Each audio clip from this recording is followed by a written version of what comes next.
Hey guys, this is Antonio Patrick from the YouTube channel tonytoes3895, and today I'm going to be answering some viewer mail. Sorry I don't have my camera. Actually my mom took it from me. I don't know why. But anyways, yeah, and I don't really need it anyways because I'm just going to be talking, and then there's just going to be some playing, and I'll talk about that later. So anyways, first message I got is saying, "Hi Tony, my name is Paul from the band Effecto Secudari, or whatever. It's from Spain, and he gives us his MySpace. I've already checked him out. Pretty good band. I'm going to buy a new amp, my first tube amp, and I don't have much money, so I look at the bugears. But I don't know if I should buy the 1990 or the 333XL. You could listen to the CD on my MySpace, and he's just talking about how they go for the Mesa Boogie and the Marshall sound. And he's talking about he wants an amp with an effects loop and a pentode and triode switch. He's saying which amp should I get for this kind of style of music. So basically, if you want the Marshall sound, then get the 1990. But if you want the triple rectifier sound of the Mesa, I'm guessing that's what you are shooting for with your solid state amps.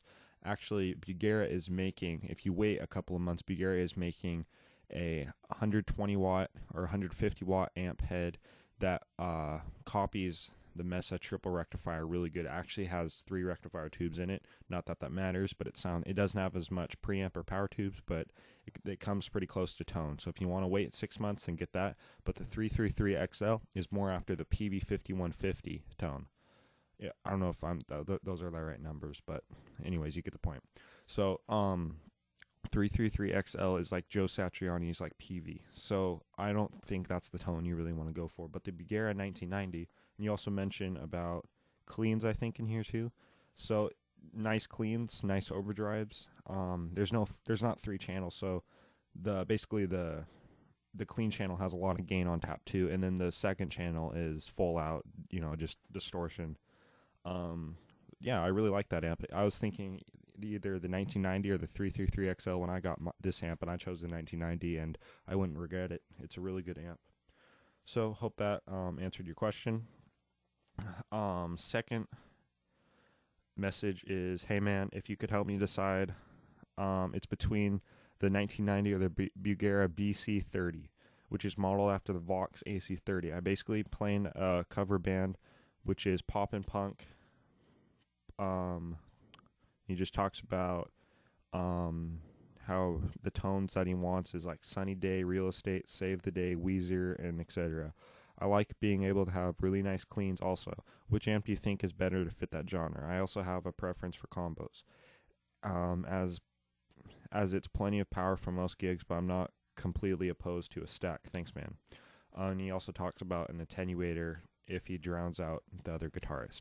So if you like the cleans, it depends what cleans you want. Do you want warm and almost kind of dark cleans, or do you want chimey cleans? If you want warm and dark, then get the 1990, or if you want chimey, then get the, BC30, but it's up to you, and the 1990 doesn't come in a combo, so you have to sacrifice getting another cabinet, and the Bugear 1990 doesn't sound good with cheap cabinets. I've experienced that the hard way at Guitar Center. I thought it sounded like crap, and then I went to a different store and plugged it into an orange cabinet, so I got the Bugear in an orange cabinet. So it just really depends, and the speakers really matter. In the Bugear BC30, I don't know what the speakers are, and they're probably cheap Bugear speakers. So that's another thing. If you want, it's just all up to you. So I'm just giving you what I think is best for you. In your situation, I'll probably go with the BC30 and probably swap out the speakers with some Eminence, either like Patriot or Redcoats, once again, depending on what sound you want. Eminence over Celestion just because they're cheaper and they're actually made in USA and not Taiwan or China. So yeah, and the last question was, hi, could you just do a quick vid showing the max gain you can get out of the Bugear 1990 with no pedals? All right, so even though I don't have a camera, you have to take my word. I'm going into my Epiphone SG with Seymour Duncan Invader in the bridge, tune a drop C, and then I'm going through my pedal board, which I'll be doing a demo of in a week or so. Everything is off, and that's going straight into the year 1990 on the dirty channel, and gain is cranked. All right, so I'll turn off the vocal mic, and let's get started.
All right, and now with a light overdrive in front of it.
All right, so if you weren't a viewer and you didn't really write in, this video is probably a waste of your time. But for you who did write in, and yeah, so I do answer people's questions.